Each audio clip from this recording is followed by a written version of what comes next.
people. Providing medical care in Puerto Rico is also a major challenge. Here's CBS News Chief Medical Correspondent Dr. Jon LaPook. We met 36-year-old Marcelina Lopez as she arrived at the hospital today for a checkup. She's 6 months pregnant and, after 4 miscarriages, worried about her own health and the health of her baby. Every cramp is cause for concern. What was causing the pain you just had? She says there was no water or power in her house and she became dehydrated. She fell during Hurricane Maria and, with many roads blocked, it took her 2 days to reach the hospital. Here at Centro Medico, the island's largest hospital, ambulances arrive, but not everyone gets to go inside. Triage tents have been set up on a driveway because of spotty power and air conditioning. How long have you been here? I've been here for 20 years.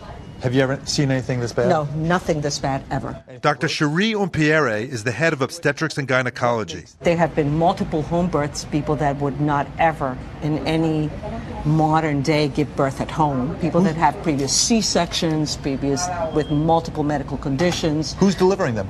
We don't know. Dr. Umpiere is trying to cope with limited operating rooms, spotty lab support, and dwindling supplies. One bleary-eyed resident had just finished a 30-hour shift. But we used to work. I can see the volume of people increasing every day, and people that are not from our clinics, people that are just saying, you know, I can't find my doctor, will you take care of me?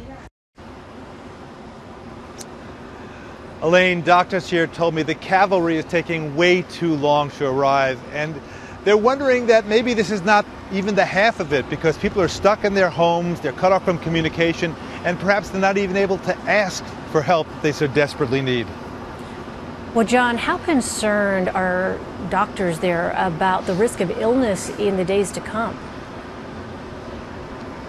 Yeah, that's a great question, and they're very concerned because, you know, what happens with hurricanes is initially the water washes the mosquitoes out and the population of mosquitoes go down. But what happens is as it starts to dry out, you have these little puddles, these little pockets of water, and that's like a hotel for mosquitoes. It's perfect breeding ground. And so after other hurricanes, for example, in areas with West Nile, you saw a resurgence of West Nile.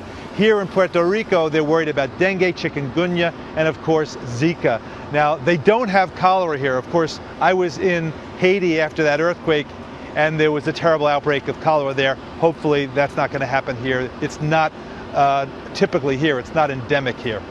And John, we saw stories about medical volunteers after other storms hit Texas and Florida. Are you seeing anything at all like that there? Do they need more doctors and nurses? You know, they can always use more help, more hands, but speaking to the personnel here, the doctors at Centro Medico, the problem, the rate limiting factor is not the hands on deck. Although one resident was working for, I caught her at the end of a very long 30-hour shift. The main limiting factor is getting people from one place to another.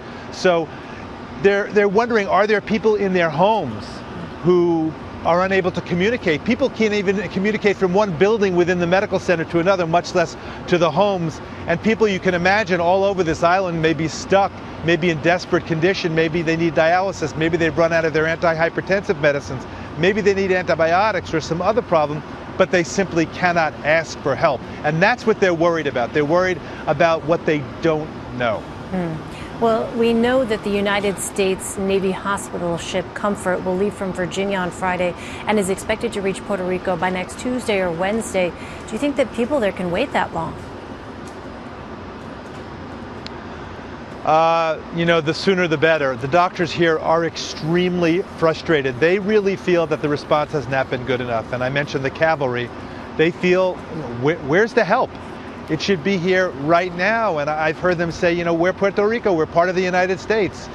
If this happened in Kentucky, if it happened in Indiana, if it happened in New Jersey, would the response be this slow? Yes, there are logistic problems and logistical reasons why it's hard to get to Puerto Rico. But from talking to the doctors here, they really feel that a better, quicker, more powerful response could have been made. Daunting challenges those medical professionals are facing. Dr. Jon LaPook, John, thanks so much.